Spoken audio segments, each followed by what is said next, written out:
Inanunsyo ng pamunuan ng Department of Migrant Workers o DMW na nakauwi na ang 342 na Pilipino mula Dubai, United Arab Emirates sakay ng ikasyam na chartered flights ng pamalaan na lumapag sa Villamor Air Base bandang alas 3 ng hapon ngayong April 13, 2026. Ito rin ang ikapitong charter flight ng pamalaan na nagmula sa UAE ayon sa DMW. Kabilang sa mga Pilipinong nagbalik bansa ang 255 OFWs at 87 na kaanak na piniling umuwi sa gitna ng kaguluhan sa gitnang silangan. Paliwanag pa ng DMW na ang kanilang pag-uwi ay naisakatuparan sa pagtutulungan ng Department of Migrant Workers, Overseas Workers Welfare Administration, Department of Foreign Affairs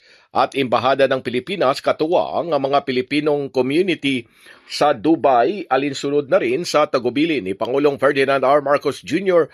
na tiyakin ang kapakanan at kaligtasan ng mga Pilipinong naipit sa kaguluhan sa gitnang silangan.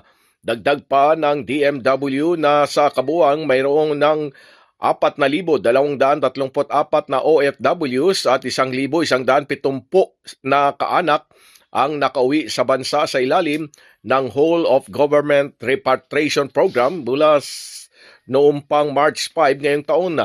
Nabatid na ang mga nakauwing OFWs ay nakatanggap ng agarang financial assistance, medical assessment, pansamantalang matutuluyan at pamasahe pauwi sa probinsya.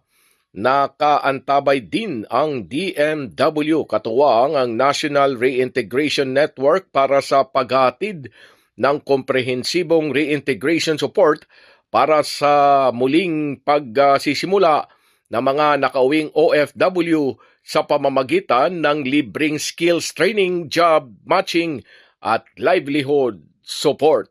Pilipinas, mula sa DMW, Silvestre Rambulabay, Radyo Kayo Manggi.